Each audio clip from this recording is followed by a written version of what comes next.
I feel that love is a fundamental human need. We're all looking for it, we all want it. We also have a fundamental need to belong. And with my guest today, Ekta Dixit, this is exactly what we spoke about. She's a relationship coach, someone who I think we all need advice from. I certainly did. So we dwelled into a lot of important issues like developing healthy self worth. What does it take to develop healthy love for ourselves? And also, when you are on the other side of that heartbreak, what are some of the things you can do to get out of it much stronger, fuller, better? But also, more importantly, what are some of the things that you can do to avoid that heartbreak? What are the red flags in a relationship that you can almost read early on so that you get out of it and save yourself? So enjoy this conversation because I thoroughly enjoyed it. Got bunch of tips from Ekta. Loved her energy. Loved her passion for this topic. So listen in and tell me how you felt and was it really something that helped you? Thank you. But thanks, Ekta, for coming on, Pragyaan. I know you're really in a busy space, but still you made time for this. I really appreciate it. My pleasure. I'm extremely excited for today's conversation, actually. So am I. To be honest, I'm a little nervous, and I'll tell you why. Because I think relationships are always a very uncomfortable space to get into, both personally and generally as well. Because it's a space where you need to be vulnerable for other people and yourself. So I'm looking forward to seeing how I do. But I do think that after the pandemic, people have now started to focus a lot on mental health and many folks are coming alive to how they are and where they are in their lives and also in their relationships. So what are some of the trends you're seeing? What are some of the kind of people who are coming to you to take help? It'll give me a good sense on where we are in the relationship space. So, first things first, of course, in terms of relationship being such an integral part of our life, we've understood that. I think, especially pandemic, we've seen high rise in divorce cases. We've seen high rise in even new relationships because people have understood that you are made to socialize and you can't be alienated from your innate dispositions. So I think when it comes to the current dating scenario, I think what people have learned to be way more vocal, Hmm. and that's something that I truly admire. We've seen uh, low levels of resilience. That's one of the drawback. I think resilience also comes from a space where you're trying to pan things out, and you realize that some things are not working with your partner. One of the reasons why we've seen high rise in divorce cases also because people have spent so much time together during pandemic, they just can't take it. They're like, Yeah. listen, I can't take so much of proximity right now. Usually with your mundane day life schedule, you wake up, you do your daily chores, you go back to your work, your jobs, you come back, you spend like minimal an hour or maybe half an hour with each other. But now people didn't know what to do with this 24 hours or maybe those 3 months of being together, seeing each other's faces, or more than that, I think didn't know how to deal with the differences. Yeah. That's the problem. People Well, didn't know. I agree with you. I think you don't have any escape, You right? didn't. Even if you're working, one is what you said, you're out the whole day, but also you had the ability to travel for work or go do other socializing, and you were also getting exposed to things that allowed you to take that break. But just being in your face also exaggerated the differences, like Right. you said, and people weren't prepared, I think, or our upbringing doesn't prepare us to have those tough conversations. And so, Exactly. therefore, I really want to understand from you on what is it that we can do really to be prepared to have the confrontational conversations or the stuff that's niggling in a relationship, because we're very scared to have it because we feel like we might lose the person. Hmm. So what's a very healthy way of having those conversations? I think it's imperative, first of all, to understand that having an open and honest conversation is to what you feel like rather than fabricating the whole way so that the other person does not feel bad. See, as per research, it's 78% of tonality and the rest is the matter of the discussion. Interesting. So you really need to focus a lot more on your tonality. It's not what you speak, it's more how you say something. Even if I say something to you, but in a very subtle in not a very, I don't use contempt to attack you, because you know what happens, it's a human nature and behavior, it's a psychology, that when someone says something which feels more like an attack, the first thing that we do is we get into the defense mode. And when you get into the defense mode, you don't give your best in the relationship because you're constantly striving hard to defend yourself. And I think this is what happens in relationships. First thing, have an honest conversation with each other as to what you feel. If there are certain things which are not aligning with each other, try to work it out. I see a lot of people today that, look, this is how I am, take it or leave it. But I think when you really care about the relationship, you both work together as a team, and you look at the problem as your opposition and not look each other as enemies, or you don't look at each other as oppositions Yeah, or a competition. or a competition for that matter. Yeah.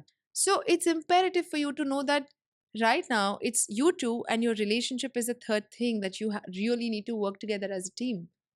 So I think what happens when there is no alignment between two people, what happens is they tend to attack each other instead of sitting and working it out and saying that, listen, I think this is not working for our relationship. How about we work it out? Or maybe let's just tweak things a little bit. That brings harmony in a relationship. Yeah. So, A, have an honest conversation, talk about things that are bothering, talk about your non negotiables. And it's extremely pivotal. People don't talk about the non negotiables. So What's true. working? And I think this is more like the the primary factor before even getting into a relationship with someone, or getting a lot of people get into marriages without even speaking about each other's non negotiables. And then there is disalignment of relationship goals. And they're like, listen, but I wanted to get married. The other person is like, I never thought of marriage. Now what? Now the whole relationship is in doldrums. What do you do? Yeah. So talk it out. And that's how things start falling in place. And then you realize whether it's an alignment or no. If there's any synergy between you two. If it is, then fine. If it's not, you need to either work it out or just go apart. Yeah. So I had, Shiv Khera on my podcast, and the reason I bring this up is because he spoke about relationships and the word compatibility being brought up by divorce lawyers, and he said there's nothing like compatibility. Yeah. What it really is the ability to commit and stay in Yes. that relationship.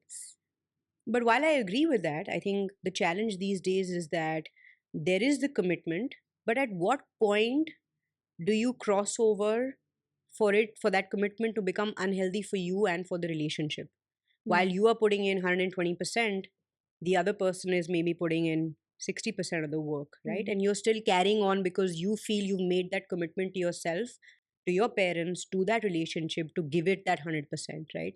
So when do you really take that call and say, okay, this is it, this is not working for me, or this is not healthy for me, and now where do I take it from there? Because there's that huge gap in saying, do I abandon this relationship, do I get Work into it a out. divorce, or do I really sit down and see, can I work on myself, and can we work through this relationship together? And that's when somebody like you steps in and says, okay, I'm a relationship coach, let's sit down and have this chat. So how do you work these things out when people come to you? I think when it comes to relationships or even marriages for that matter, when you speak with each other about, I believe that whenever there is some kind of a discomfort in a relationship, the first thing that couple does is they speak with each other, right? Before going to a coach or a psychologist or a therapist, the first thing that they do is talk to each other. But how do you talk? Again, circling back to the same thing. Yeah. It's like, you don't do this. I don't like what you do. I don't, this is something that I hate about you. But rather just say, like, for example, if I am someone who's way more disciplined and you are my partner is a very undisciplined person, someone who does not have things in order Hmm. or life in order. And I like order in my life. I like organized, being organized. And if I see my partner is not one of those, instead of just kind of attacking the person, say that, you know what, how about you get this thing in order? I think maybe this will work for you also. And even I would love it. Let's say, for example, if I'm someone who loves time management, Yeah.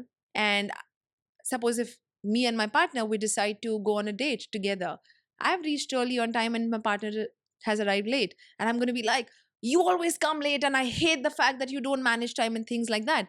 But rather just put it things in a way where you say, I love when you come on time. It just makes me feel so valued and loved. Yeah. So, you know what happens? The person does not get in a defense mode because the person does not see this conversation as an attack. It's not personal, True. it's something which is constructive. Yeah. So, what we see is begin with, it's imperative that you get into constructive feedbacks rather than the destructive ones, the destructive conversations. Yeah. And when someone comes to me, the first thing that they talk about, how do we work it out? How do we know whether we should work on it or should we break it apart? Yeah. So if you've tried hard and you think that you're still not able to crack the code, I think it's better to kind of move apart rather than constantly juggling hard. It feels like a tug of war. You have to literally put your will to use every single moment. If you think you both are so pole apart, then you're not able to find a midway. It's usually said, in a funny that I'm talking about this, but a lot of people don't understand that relationship is not just a one way traffic. It's like two of you working together, um, where it's not like you both are on different poles, but you both walk and come meet midway, So true. and that's how you work it out. It's like few things that you work on things, and there are few things that your partner has to work it out. And relationship is not a magical pill. It's something that you need to work on it every single day. I think i think happily ever after is such a myth, and I hate it. I hate this fact. I Hollywood and Bollywood have spoiled us. ask me, I think spoiled as rotten, Yeah. because this happily ever after is so, it's a myth, because relationship is a work. You've got to work every single day. And a lot of people also think ki, if I have to work every single day on something, it's not meant to be. No, I think the way that you wake up, you brush, you take shower, you do your daily chore, relationship is the same. You do things which brings harmony in a relationship. When you think you two partner, like two of you are, let's say, monogamous, then you do things that are in harmony, so that if let's say someone who believes in polyamory and the other your partner is a monogamous person, You're in trouble. you're in trouble. Yeah. Your relationship is Is in going to be pieces. devastated. Yeah. So what happens is, if you really think, even if you're a polyamorous person and you think that I really value this person, then you will do things in harmony, for the harmony of the relationship. But I think more and more people look at adjustments as compromises, right? And so when you start to feel like you're making a compromise for someone, which is actually just regular adjustment, a lot of resentment starts to kick into the relationship, because it's like a spiral. You do something, you didn't want to do it, and then the other person sometimes may not value it as much as the effort that you put in to make that happen. And then so you're sitting here feeling like, I made all that effort, didn't pay off, and now I'm feeling shit about it, right? And so Mm. I will now take that resentment out on the partner, on the relationship, on everyone around me. How do we get out of this spiral? Because a lot of people get themselves into it. So I love the fact that how you're talking about adjustments and compromise. Let's understand what exactly is this. It's a beautiful concept. I think people, a lot of younger generation, fail to understand this entire concept of adjustment versus compromise. Adjustment is something where, see, all of us have a set of non-negotiables, right? That these are the things which are non-negotiables for me. Let's say, for example, I am someone who loves working out. I love reading book. I believe in discipline. Blah blah blah blah blah. Yeah. I have 5 things in my pecking order, and these are my non-negotiables. I'm not going to compromise on those, right? Then those you speak with your partner and you tell them that these are the things I will not compromise on. But then let's say if I'm someone who loves reading but my partner does not, and if reading is not on my non-negotiable list, right? I'll adjust. I'm like, fine, it's okay. If my partner does not like reading, I'm fine with it. Yeah. Right? So, what happens is, compromises. Let's say if I love traveling and that's something I'm not going to compromise upon. So, I tell my partner, even before getting in a relationship or getting into the marriage space, so to say, I said, listen, I love traveling and I'm constantly going to travel. And if you tell me my work makes me travel everywhere. And if you tell me that, listen, travel is not fine for me, then this is something I'm not going to compromise, because it's a part of my non-negotiable. If you're okay with it, fine, then we are aligned, we are in synergy, right? And I think a lot of times also when you put this through, people call it as you're so self-centric. You're not self-centric, you're just self-assured. Yeah. You just have something that follows your non-negotiables, and all of us have it. Even your partner will have a non-negotiable, maybe that may not be aligned with you, but if you both really value the relationship, you will adjust with your non-negotiables, Yeah. each other's non-negotiables. So it's a beautiful concept. See, what are the things that can be adjustable?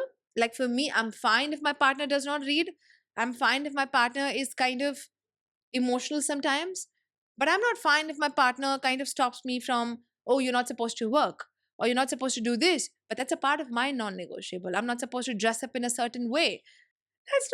That's my non-negotiable. I'll not take it. Yeah. So a lot of, like, for that matter, a lot of men would also say that, listen, I love sports, I love football, I love cricket. So that's a part of my non negotiable. That's something no one can take away from me. So if you really value that person, you start taking in that, okay, that's fine, it's adjustable. That's something that my partner likes it.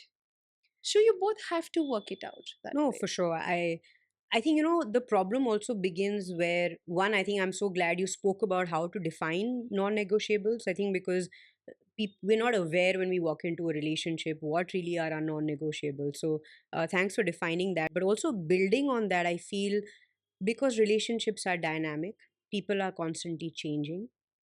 Sometimes because you want the relationship to work, you tend to give in. And I'll Mm. give you a prime example, which is happening now, where most women are working and very upfront they will tell you, or tell their partner, or tell that, I'm not so open to having kids. Yeah. Okay. And very often the man in the relationship feels, oh, it's okay, once she marries me 3 years in, I'll convince her, we'll make Yeah. it happen. Yeah. Yeah. So you say yes, that's okay with me. You don't have kids, I'm cool with it, Yeah. right? And you get into a marriage, and then 3-4 years later, you have this itch, and you're like, no, but I want a child. And the Yeah. woman's like, but I told you very clearly, I'm not interested in doing this. Yeah. Then how do you solve for that? So that's what I said.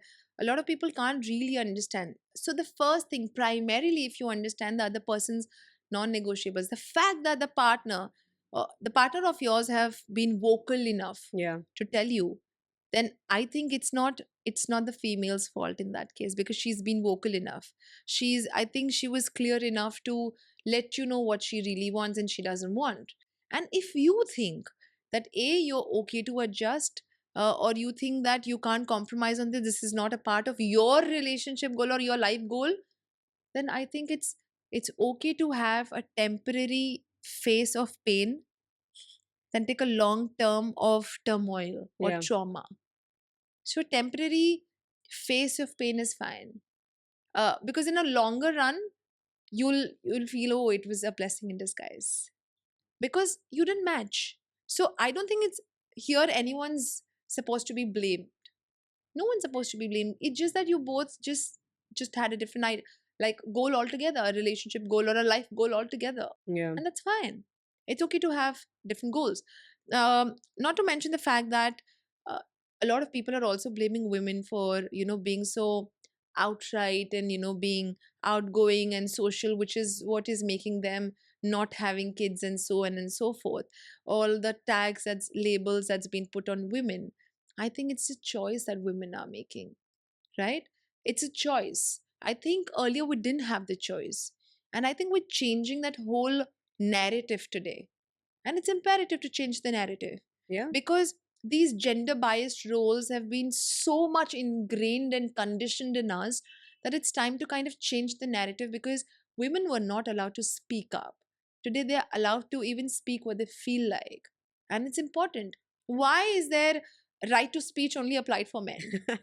It can be applied for women also. or right to opinion. Of course, of course.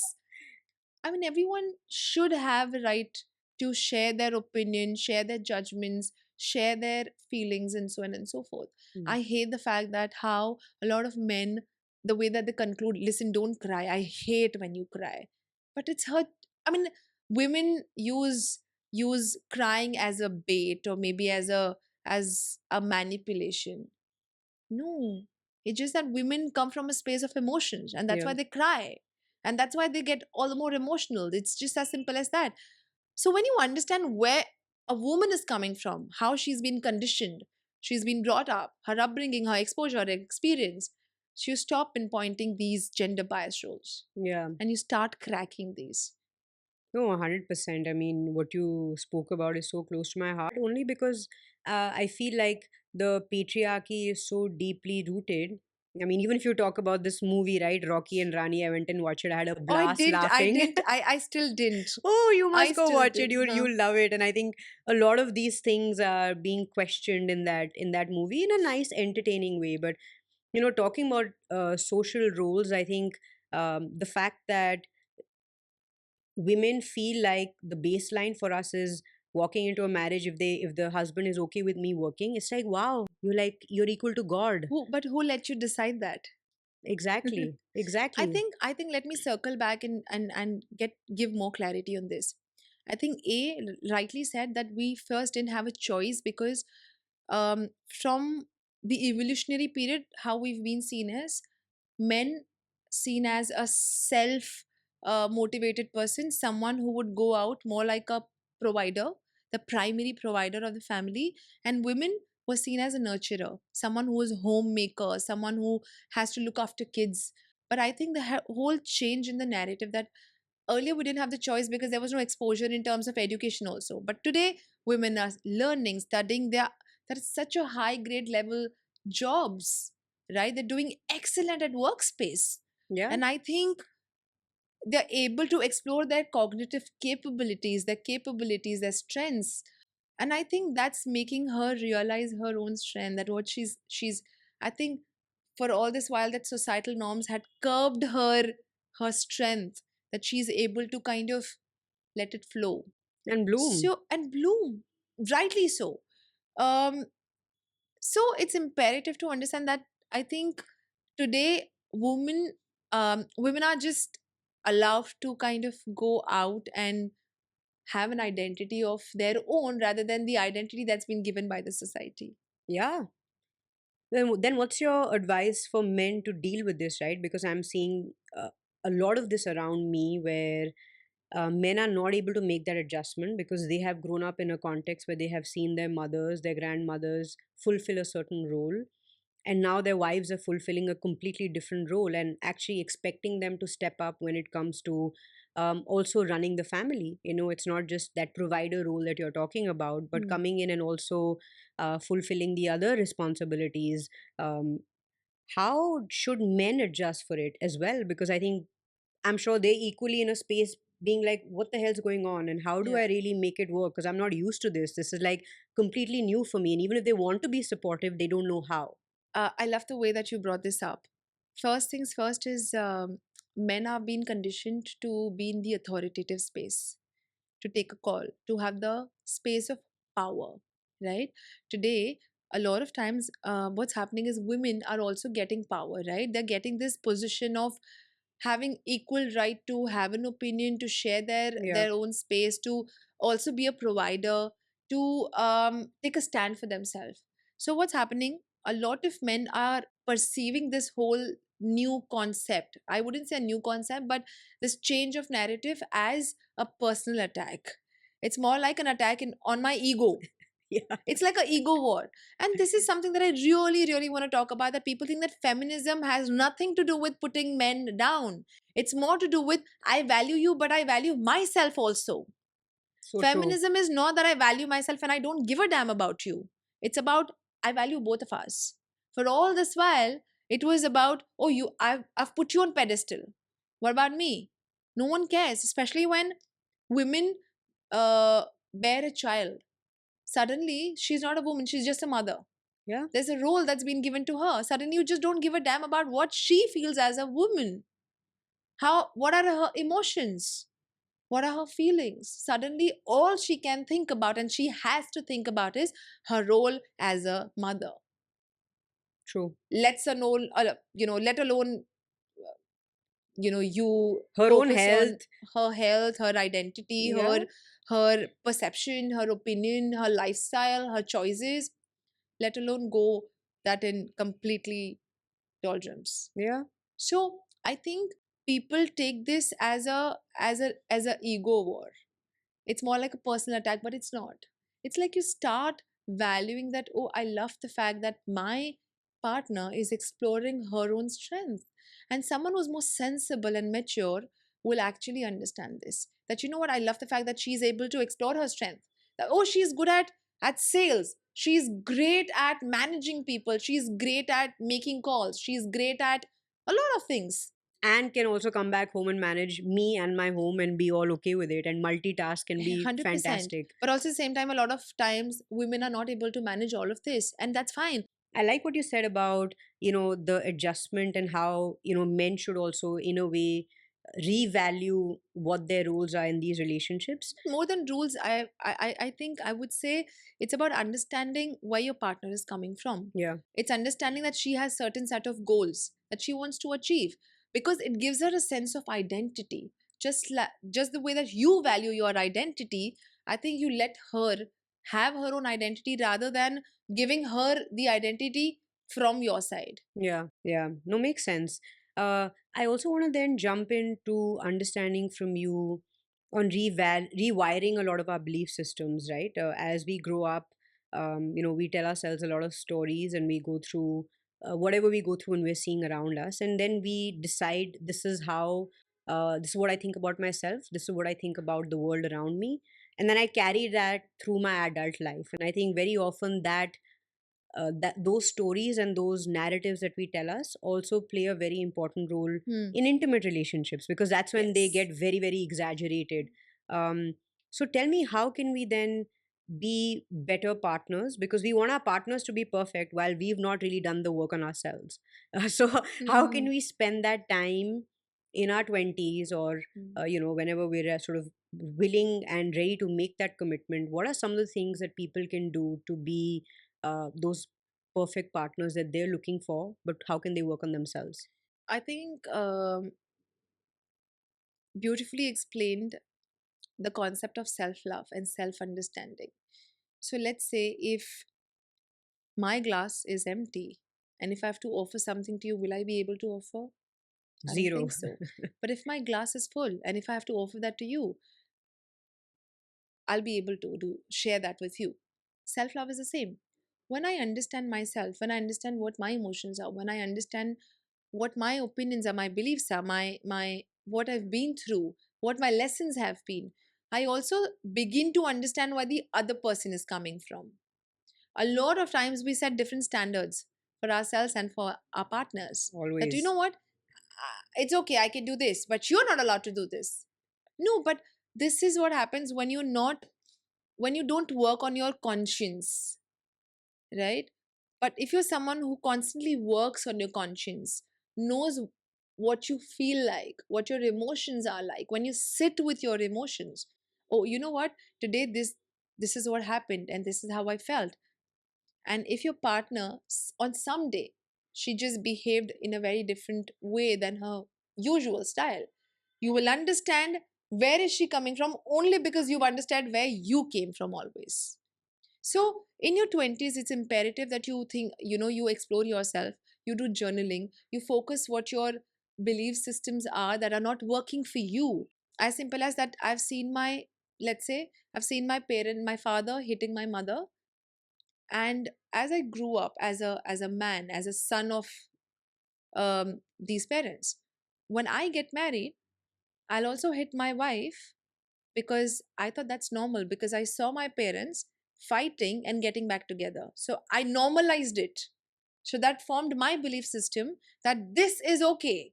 And if the woman stands up for it, it's actually her fault, because if Exactly. my mother took it, then my wife should take it Should too. take it too. So these are some irrational belief systems you need to work upon. So in your 20s, you need to work on your belief system as to what's working for you. You have to understand how the times are changing, the narratives are changing. And this can happen only if you sit with yourself. Today, I think 20s are becoming the time when you're so busy with all the chaos around you. You want to work, you want to party. I mean, the entire Monday to Friday is all about work, work, work. And then as Friday evening comes, you're like, listen, I just want to chill and party. Then you don't give time to your own self. But I think it's imperative that 1 hour a day, or maybe just 20 minutes a day, sit with yourself. It's not just that. I think also with social media, right? I I was just about to think, come to that. yeah, I mean, The we first spend thing that we hours. do, yeah, the first thing that people do is they wake up and they start scrolling.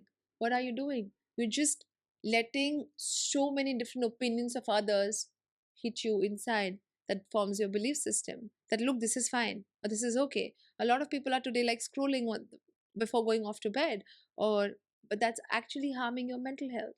Instead, the first thing that you do, you wake up and sit with yourself. Maybe just, I love this whole thing. So when I wake up, I take my glass of warm water, I sit by the window, I look around, I gaze. And for first 1 hour, I don't take my phone.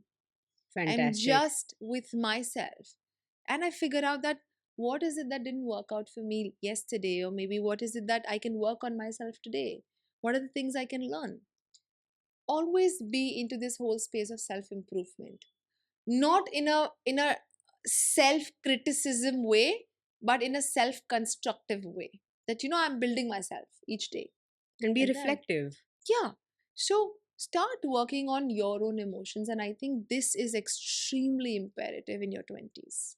Yeah, I mean, I learned this late in my life. And so I think now, at least in the last 5, 6 years, I can say very confidently that I think the one relationship that one must invest in is the one with themselves first. Yes. Yes. And I think once you know that, then, like you said, then you know your non negotiables, then you know what your boundaries are. Yeah.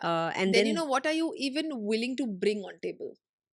And you're willing to understand yourself, and that's when you will to understand the other person, which is why it's important, because a lot of times people can't identify their emotions. Let me give you an example.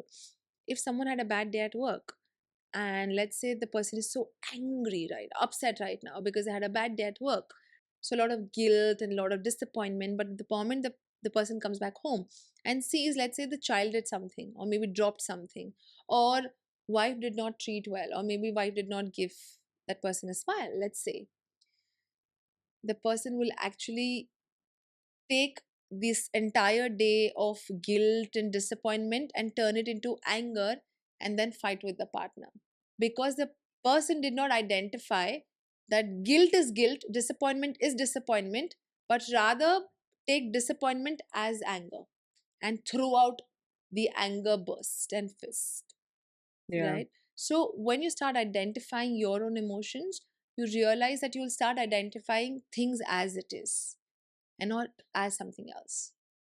Yeah, I mean, that's very deep what you just said, and takes a lot of work because Yes, it does. seeing things for what they are, um, it's tremendous work on yourself, because again, all of the cognitive biases, the trauma, the everything just kicks in. I also want to understand from you that what can people do to develop that self love, that self worth? Um, Rather, I would say healthy self love and self worth, because Mm. the unhealthy one leads almost to narcissism, right? A sense Yeah, of self obsession. But yeah. what is that healthy way? And though, because it's a continuous process, do you have some routines that you've put in place that people can tend to follow to really develop on that and build their confidence? There are certain pillars that really helps you become a better version of yourself. A, having a right routine in your life. Hmm. It makes you value yourself, right?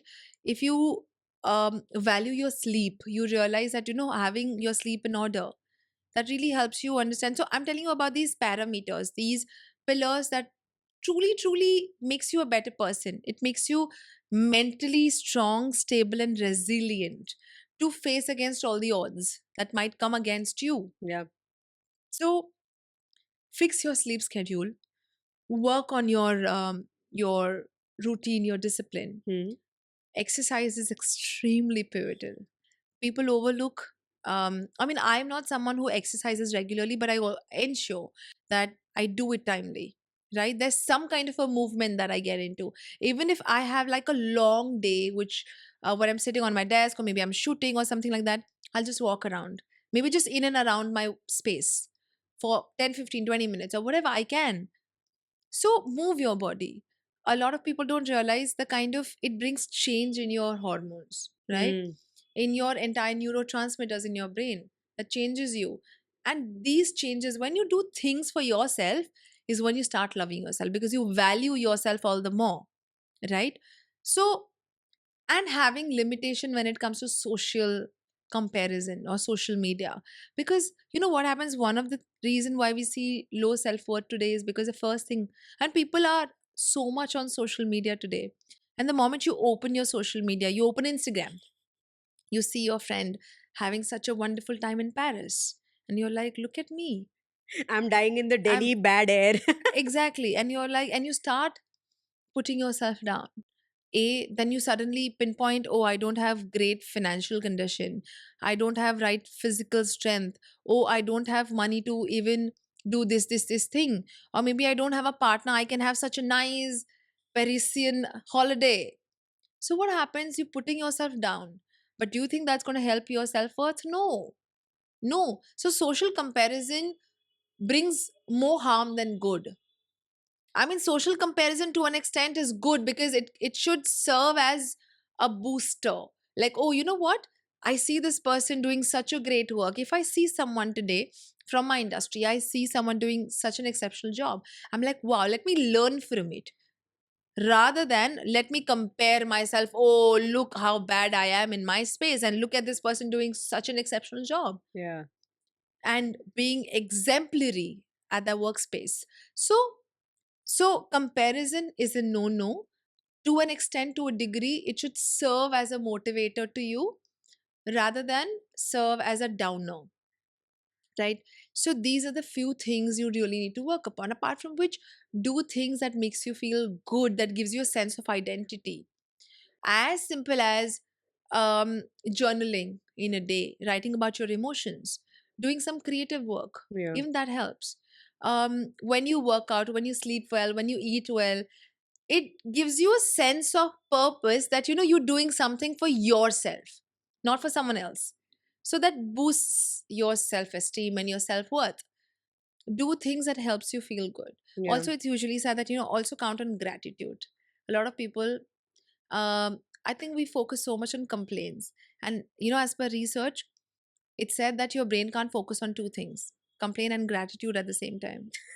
It can either focus on gratitude, but if you're grateful about something, your mind can't focus on complain. I'm not saying, oh, always be grateful about everything. It's okay. Not that you will never complain about anything. It's fine to complain about certain things. It's fine. But with complaint should come along the way out to fix that. Yeah. If I have a complaint about, oh, this is not working for me, or maybe this is not I'm not able to figure this out, or maybe this relationship is just not the way that I want it to be, then you have a choice to work it out. You have a choice to figure things out. You have a choice to make the choice. That's Yeah. the thing. No, I agree. I think kindness to self is very important. Like I think that's been my learning where I've started to do smaller things and also Mm. just reward oneself for achieving something, because then Yes. that also builds in some amount of self-worth for yourself. But I loved what you said about the mind where it can only focus on one thing, Yeah. because we and this generation is known for multitasking and being proud of it. What I mean is that we'll be on a call, and I'm guilty of it. I'll be on a call, I'll have a WhatsApp chat open on the side. I'll also be talking to someone in my house if I'm working from home, and we think that we're actually being very productive, not Yeah. realizing that when you're doing three things at the same time, you're doing none of them. But that's toxic productivity. Yeah. That people don't know that productivity can be toxic as well. Especially, let's say, like let me explain about this, about my own, how I came across this. Because when I used to work from home, I used to write scripts and whatnot for my videos. I used to think that, oh, I'm supposed to be upright on my desk, only then I'll be productive. But sometimes I realize I can be on bed and still do great work. So sometimes it's like work, of course it should serve as a sense of purpose to you, but it should not become like it shouldn't serve as a sense of identity for you, right? So it shouldn't be like, oh, if I'm not working today, I shouldn't feel bad about it. Yeah. I remember there was a time when I used to be like, oh, today I'm not working, but what do I do? If I'm not working, what do I do? I have nothing else to do. Yeah. So it's like you think that you should be proud of this. No. Rest is equally important as important work is, because rest is more like restoration. It helps you build your capabilities, it helps you improve your focus, your concentration, it improves your social circle, not social circle but your social responsibility. Yeah. It helps you become a better version of yourself when you present yourself to people in social circles. And therefore, then what do you have to say around burnouts, right? Hmm. Because of the exact same thing which you said, where we constantly feel like if we're not doing anything and we're not being productive, then what have I added to my day, right? And so that eventually doing all of this over months leads to burnout. Yeah. What can people do to avoid that burnout? Because of what you said, like all of us identify ourselves with outcomes and with our work. And so just being, and to Yeah. your point about having that garam pani which you do in the morning and just gazing, which Yeah. actually makes you creative and lets you Yeah. reflect, Yeah. is mostly considered as non-productive time. Absolutely. So I think what you said about what you should avoid, I think you should avoid work. To avoid burnout, you should avoid work. And why I'm saying this, because I remember last year I experienced burnout which took me 3 months to recover from, because I was constantly working. I remember in the middle of the night, if I would wake up, I would just start writing, typing something, writing my That's work. insane. And I realized that it's taking toll on me, because I literally got so much into my work. And not that it's making me crazy, it's like I love my work so much, but I should know where to draw the line, I should know where to set the boundaries. And it's about improving your relationship with your work, improving your relationship with time, improving your relationship with yourself. So it's about changing the mental narrative. If I think that my work gives me a sense of identity, if my work gives me a sense of purpose, I should also know that rest also gives me a sense of identity, So that true. I'm allowed to rest and relax. Also, I think a lot to do with the societal norms. A lot of people, when you're resting at home, people are like, you don't have anything else to do, you're just chilling and not doing any work. And So guilt. see how we kind of guilt tripping, and a lot of times we guilt trip kids also. We guilt trip kids saying that, what are you doing? Just do something. But you know what? I really suggest people get bored. It's fine. Sometimes boredom can be a boon, because you don't know, the best can be extracted out of you during the boredom. I've seen best of businesses literally, they've been discovered out of boredom. Yeah. So get bored, that's fine. So I always tell people that don't get into toxic productivity so much that it might take you double the time to recover from the burnout. Now, when I say, like I said, that avoid work, a lot of people can't avoid work because A, they have to tend to family, financially, emotionally, all of that. Having said so, they are they are they're having a job, and they can't really, sometimes jobs can be really demanding, it can take toll on you and you feel extremely burnout. No matter managing your weekends, weekday kind of a balance, that working and hustling, and then chilling out during the weekends, even sometimes that does not make the fair balance for you. In that case, every single day have at least, like I said, half an hour Hmm. to yourself, Yeah. Start with that. with nobody else. Sometimes we think that we have our partners. I ought to give her time. I ought to do this. I ought to. Fine, you do that, but also at the same time, give that a bit of time which is just yours. Having your space, your time, your activity, something that makes you feel good. A lot of people, they go to gym, they work out, or maybe they go for a walk. It's more like a me time. Yeah. Find your me time, something that gives you a fair balance. A lot of times what we do is, when I have my time, I open my Instagram and I sit and I'm scrolling. What are you doing? You're constantly consuming. So is your mind resting? No. Fatigue sets There in. is there is a mental fatigue that takes place. So when I say do nothing, which means just do nothing, get bored, that's Yeah. fine. Do get bored. Yeah. So I think this is the way to deal with burnout. If you're experienced, because I remember for 3 months, I just went extremely slow. I improved my relationship with my time. I improved my relationship with my work, that it is okay. Even if I'm not working, I'm productive. That's fine. I know, because on days when I'm productive, I'll give my 200%. Yeah. And days when I'm not working, it's fine. I'm just resting. The other thing I want to talk about burnout is that people also use then, because you're having such tough days, then you want to end your day, and the sense of relaxation becomes leads to addictions, because Yes. you're again using them as escape, or Right. feel like you're relaxing your mind, but you're actually Yes. getting addicted. So what is your, have you been seeing a lot of that happening, and then how do you then deal with it constructively instead of becoming addicted and having another problem in on yourself, Yeah. instead of getting out of one? Yeah. So I see a lot of people, they use alcohol as an escape, or maybe certain kind of drugs like marijuana as an escape Yeah. to deal with the daily rut. It's like, oh, this relaxes me so much.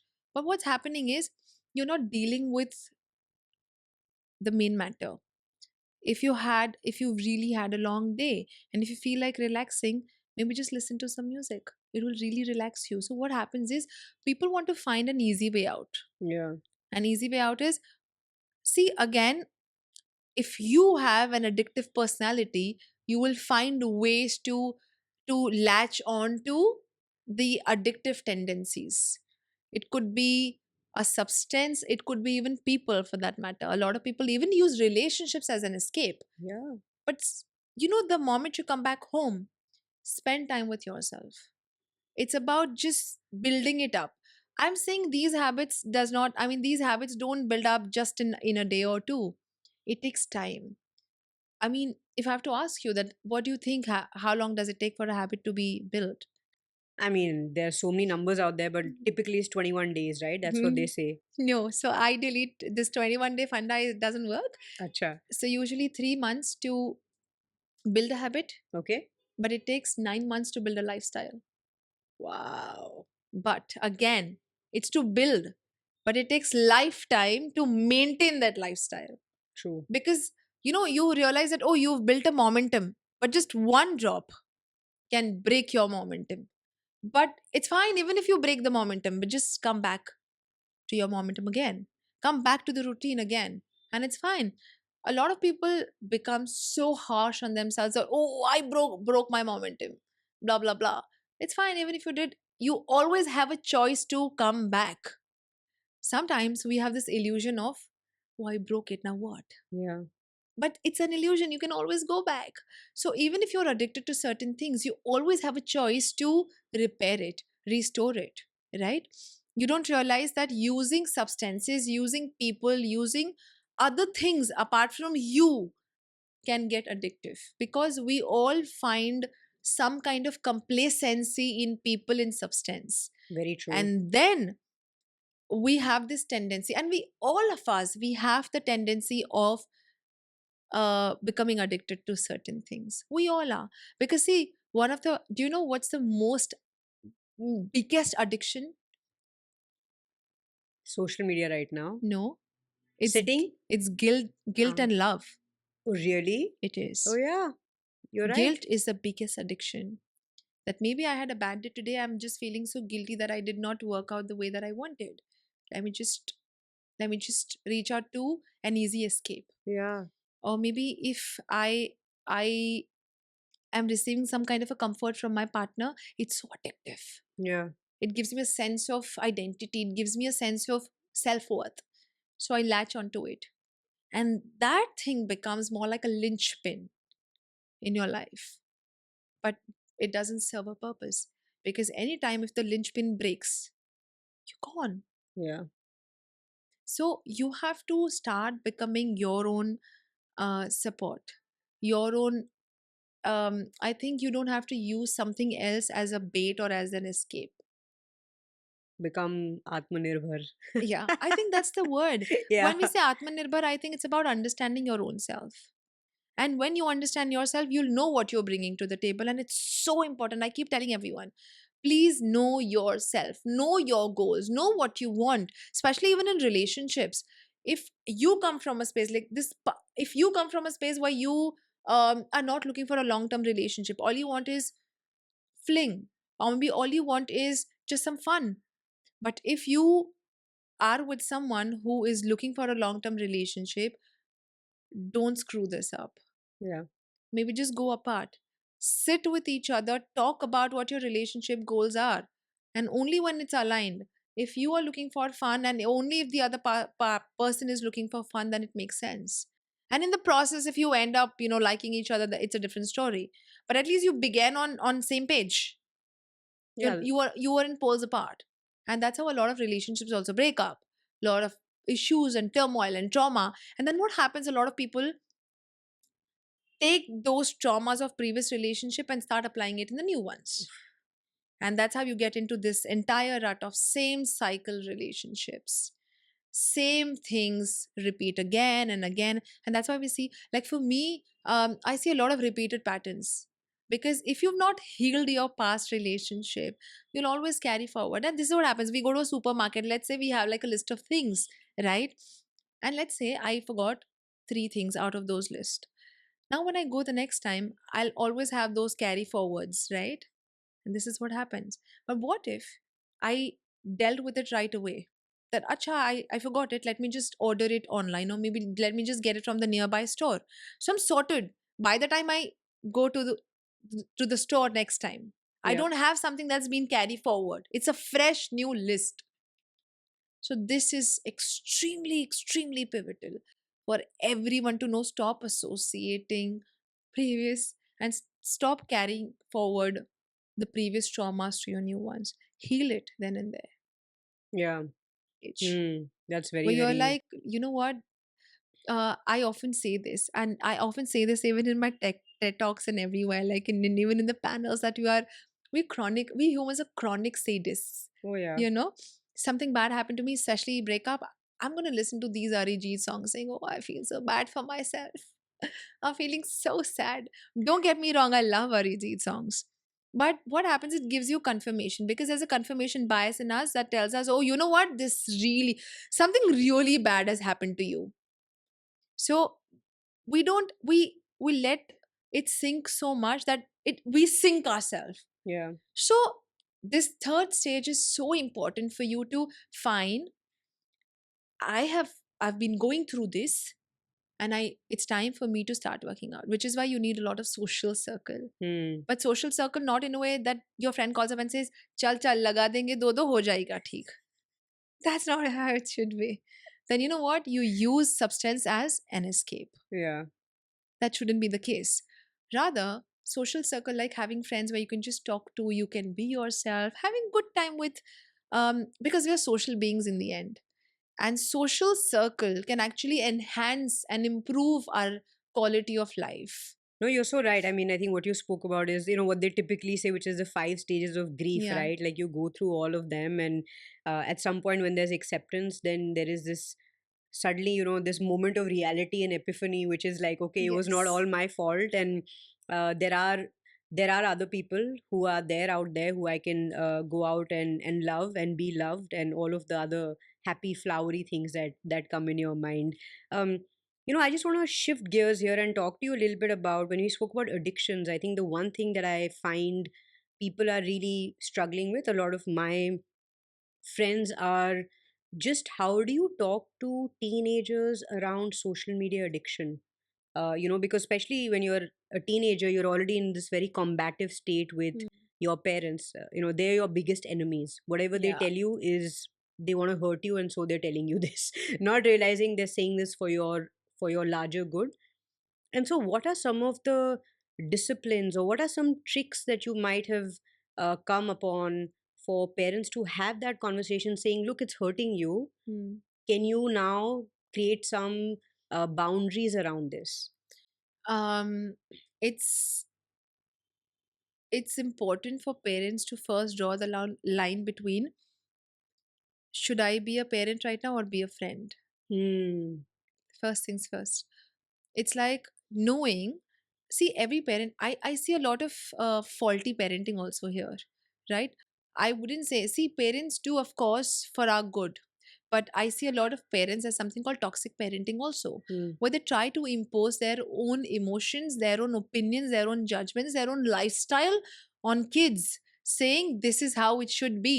So when your kid is growing, you're supposed to be a parent, but there comes a time where you're supposed to be less of parent and more of a friend, so that whenever there's some kind of a discomfort in your child's life, the child turns towards you and not someone else Yeah. for comfort, right? So you should know when to become a friend.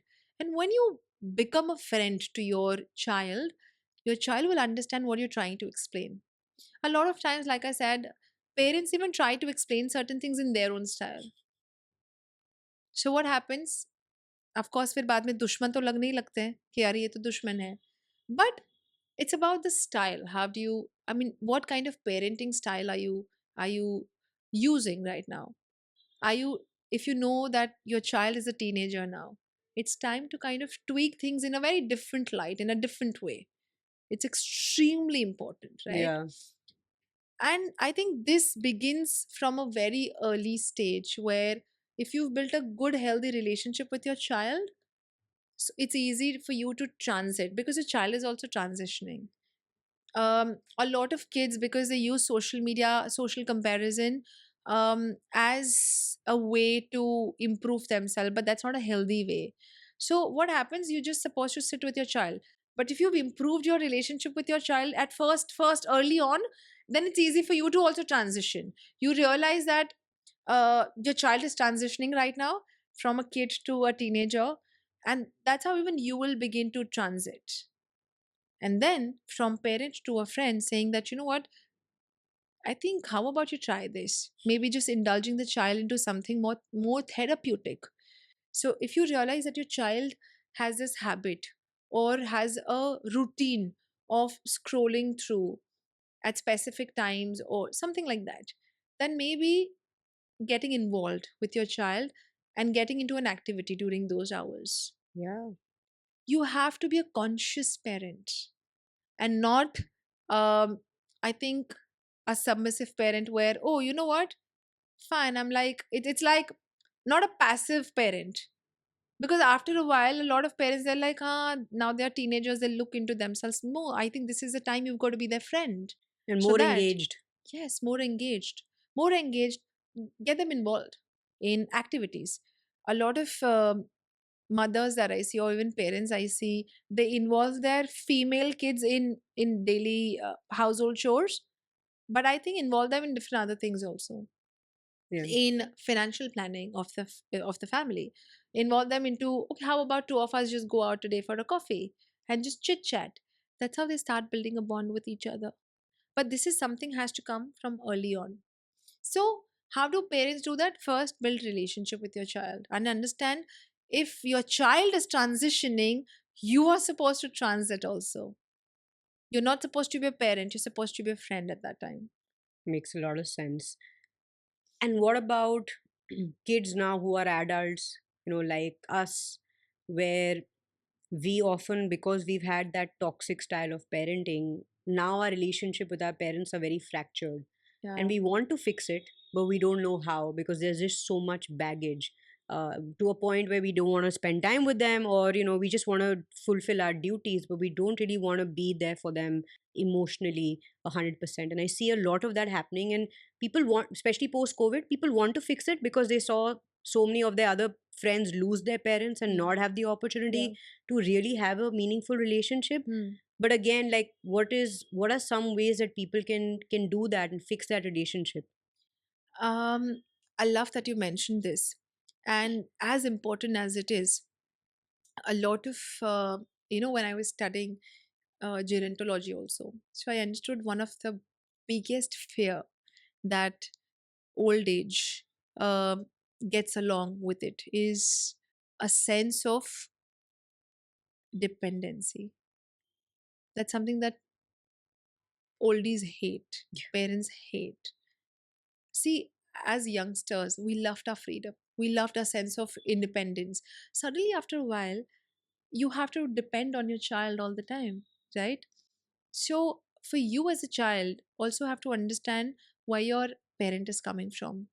I know that your equation with your parent has been extremely fractured, or um, it's extremely fragmented right now.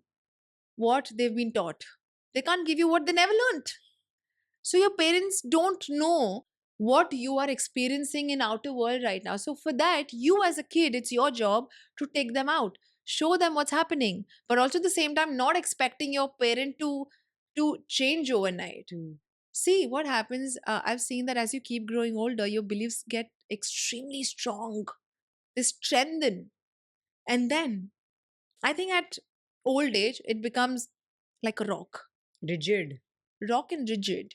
Then you can't change. Why do you even want to change that? Do you think you are going to change your belief system after you grow up? No. If you think this is how life has to be, you will stand by it. So when you understand yourself, that's what I'm saying. Circling back to when you understand yourself, you will understand where your parents are coming from. You'll understand where others are coming from. And I think your job as a kid, especially for us millennials, your job is to understand your parents gave you what they had. I mean, today's parents, because India is a extremely young country, where today's generation, where they're having kids, right? So parents are trying to understand what's going out in the world, and they're trying to tweak themselves as per the newer generation. But still, the older generation are way more traditional and conventional in nature. They don't understand where you're coming from. Don't try to teach them. Rather, just make peace and make them understand, okay, this is what happens. And I think just let both of us work things in unison, so that both of us are in harmony. Yeah. You know, when we were growing as a teenager, we've had a lot of transitions, right? We've changed. Maybe we did things that were not in accordance or not in harmony with our parents, So many right? times. So many times, but they accepted us. I think their love wasn't conditional. But I think we, as a lot of youngsters today, their love is extremely conditional. My parents don't understand this. My parents don't understand, oh, I am 15, I can have a girlfriend or a boyfriend. Maybe your parents don't understand. Try to make them understand that this is what it is, right? And if even if they don't, it's about knowing where they're coming from. Yeah, I agree. I think you made a great point where there's a certain kind of forgiveness that also comes in saying they didn't know any better, so they did with whatever they knew. That's how they brought you Yes. up. And I think for us also, um, as future parents, I think we will also do our best in our capacity. That's the thing. In our capacity, will you be able to give something that you don't have? I don't think so. But you'll give something that you have, right? If you have a capacity to do A, B, C thing, you'll do it. Yeah. But if you don't have a capacity, or maybe the knowledge of doing D, you will not, But I love what right? you said about the fact that, if I want to have a girlfriend at 15 and that should be okay, or a Mm. boyfriend at 15 that should be okay, I think what I want to also touch upon is how, because of a lot of exposure, we are becoming a more of an individualistic kind of society as opposed Yeah. to where we came from, where community and family was more important. And I think that also speaks back to where is the balance between self-worth, self-love, Mm. creating boundaries, Mm. but at the same time making sure that I'm also not exaggerating it to such a large extent that I'm becoming selfish and not taking care of the needs of people around me. I think it's a beautiful concept that says that it's called transactional analysis, and it says there are three concepts. It says I'm okay, you're not okay, which basically means that I don't care about you. The other one says that you are okay, I'm not okay, which shows that I have low self esteem. But where you really need to get is I am okay and you're okay too, which simply means that I value myself and I value you as well. Right? So, what happens with this entire thing of setting boundaries is when you put your foot down saying that, you know what, these are my boundaries, and I love if you respect that. So, what you're doing is I respect you, but I respect myself as well. Right? So, uh, a lot of people today, I feel that they want to put their opinion in a very I think attacking way, where I don't care what you feel, but this is how I am, right? I know a lot of couples, and I'll be really honest, where one partner says, look, this is how I am, I don't care what you feel, but I'm going to stay as I am. Take it or leave it. Okay, so it's my way or highway, but that's not how things should be, right? So this whole concept of my way highway, you have to kind of let it go, and you have to say that you're supposed to be self assured and not selfish, which means these are few things that I believe in and I respect that, and I would love it if you respect it. So if how it's how you put things through, correct? So I think when you stop using contempt, when you stop attacking the other person in order to safeguard yourself, is what is unhealthy, toxic conversation or boundary. But healthy Interesting. boundary is, look, this is how it is, and I would love it if you respect it. And if you don't, then I think it's better we take a call, right? So this is how you should put your foot forward. And when I say that, a lot of times I have an opinion, but it's absolutely against the societal norms. Let's say live-in is still not something accepted in our society, and I'm not even proposing live-in. Okay, but it's your choice again to kind of to live in or not to live in, right? But it's about I'm doing something without harming someone, as simple as that.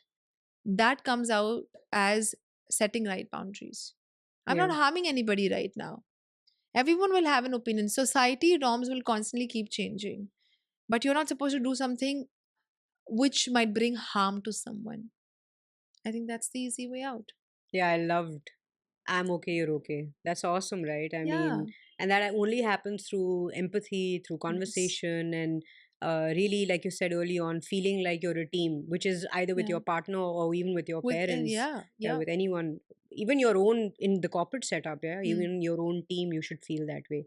So, where do you see? I mean, what would you want, let's say, some of the things in our society to change for us to be far more fulfilled, far more in harmony?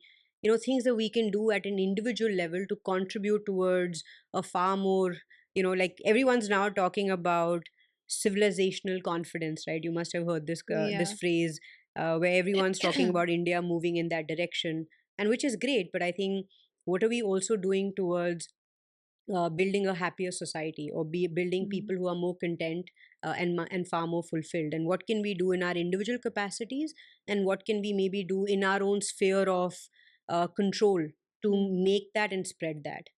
I think first is to cut down on the hustle culture. And I hate the fact that we're promoting hustle culture, saying that this is how it has to be.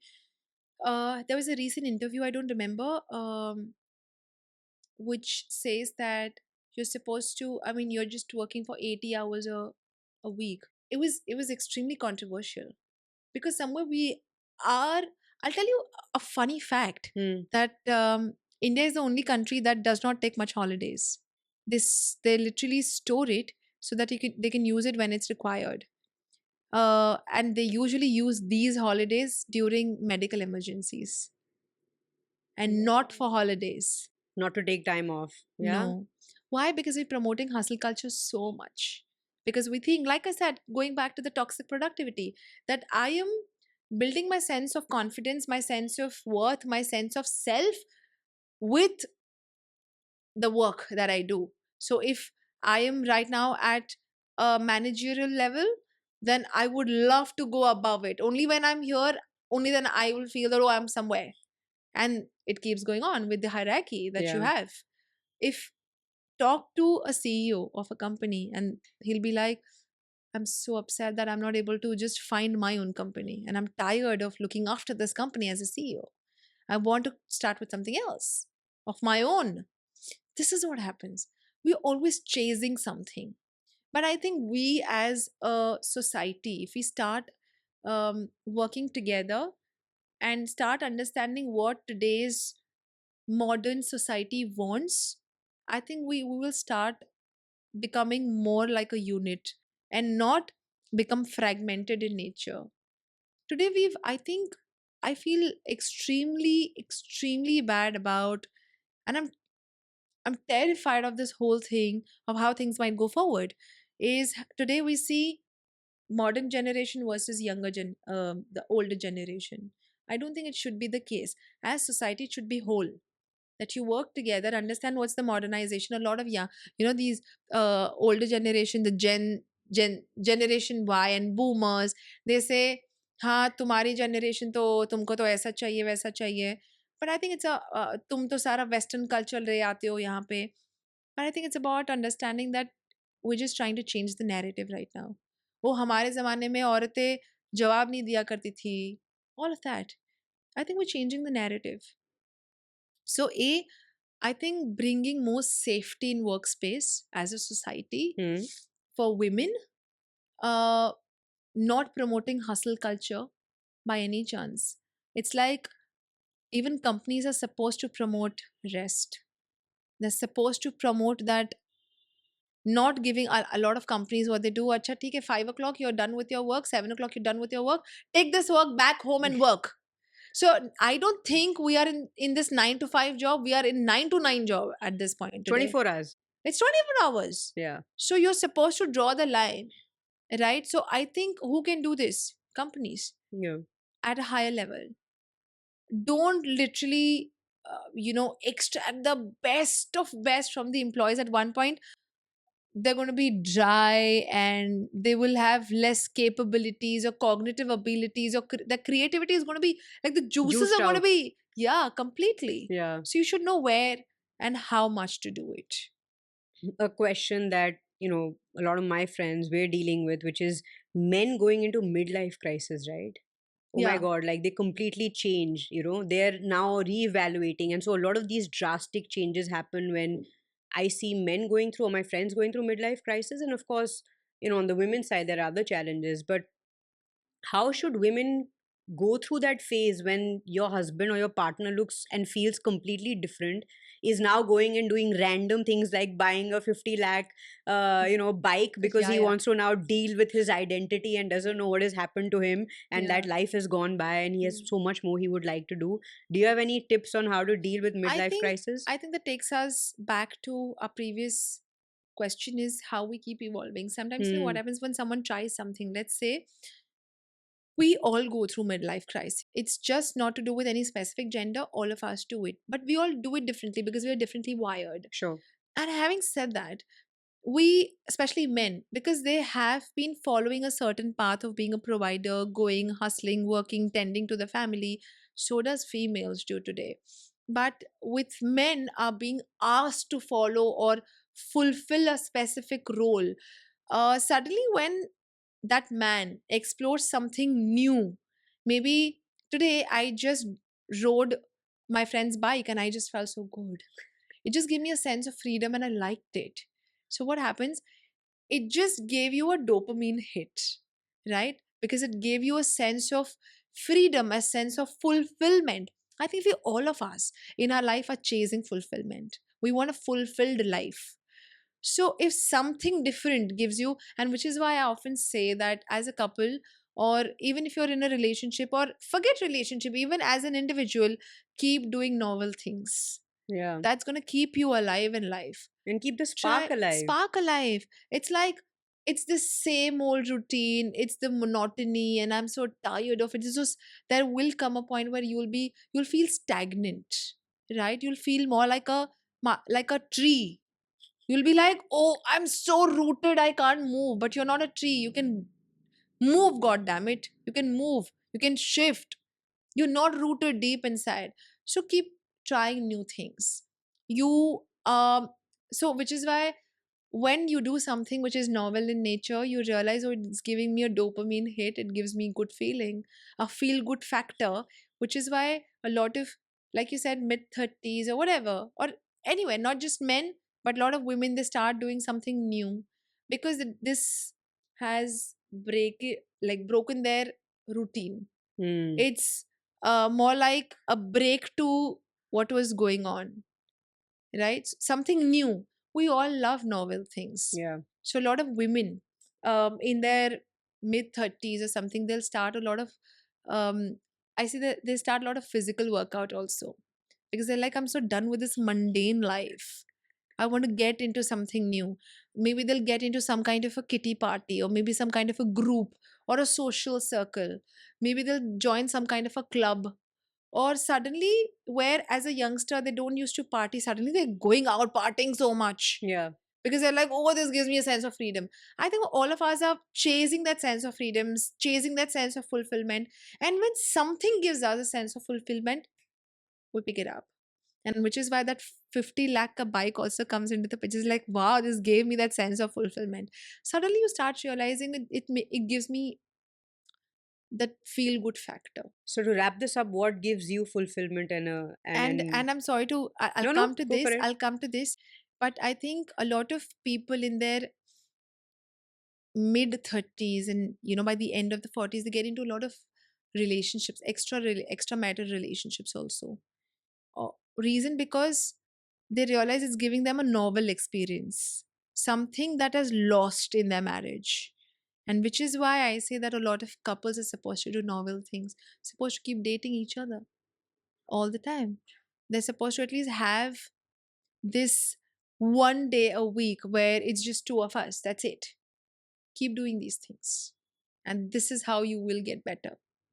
It takes them back to being the teenager. It takes them back to that surge of hormones that they experienced during the The young chase, adulthood, the chase, the persuasion, and all of that. the flirty So it gives them, conversations. yes, it gives them the high. But which is why I said, as much as proximity is required in a relationship, space is equally required. Where you both are pursuing, even after, I say, 10, 12, 15 years of marriage, even after being together, always keep doing something new so that you're extracting the best out of each other. Yeah, no, makes a lot of sense. Great. So what's next for you? I've seen you're rocking it on Instagram. So what's next for you? What else are you going to help us with so that we can hopefully learn from you and keep improving our relationships? I think that's something that we will speak about in our part two of podcast. But having said so, there are a lot of things I think on board right now where we're trying to work it out. But more importantly, I think I'm trying to explore more of it in the relationship work front, so that people are aware, so that they become more conscious of what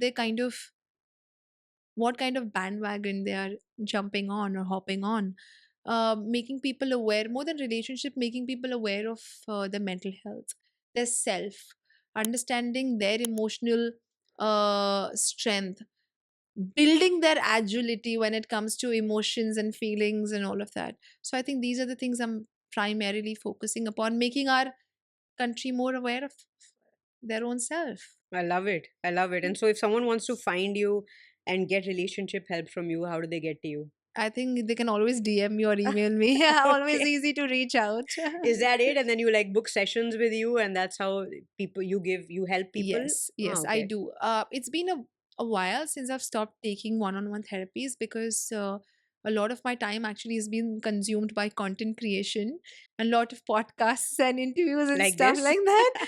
So I am not, for now, like I've stopped taking because therapy, sometimes it does take a toll on you also because it rubs off on you. Um, but more so, I think you can't juggle like taking therapies and creating content. Then you're not doing justice. Hmm. So I've stopped taking for now, but let's see what we have. I think one of the things that we're building up right now is building up a platform where people can reach out to us, having a set of therapists. It's more like a platform where they can reach out. So if not me, I will have a lot of other people whom they can reach out to, and under my guidance, where there will be therapies and whatnot. So we're trying to build a Fantastic. platform for everyone where we are trying to make it affordable. We're trying to make it easy to reach out to because mental health is extremely important. I mean, no matter how much we try to negate it, but that's an integral part of our life. If you don't feel right here, you'll not feel right anywhere else. At your work front, you're going to be completely messed up and screwed at your in terms of your relationship. If you're not right here, like I said, mentally, you'll not be able to bring your best self to your partner. So I think just trying to do best to bring, to give best of service in terms of mental health I space. love it. I can't wait. And so wish you all the best for that new Thank endeavor. you. And thank you for this chat. I think there's a lot in there just in terms of how Yes. can people approach relationships at different stages in their lives, whether Mm. they're just starting out or are married and struggling, or or are going through a divorce and struggling. So thanks for sharing all of those tips, and for sure we'll be getting you back. Part two of this is happening. I think there are so many more questions I want to ask you, which are 100%. still on my iPad, which I'm going to get to maybe in part two. So thanks so much for your time. 100%. Thank you so much. It was such a wonderful conversation with you. Looking forward to part two soon. Amazing. Thanks. Great.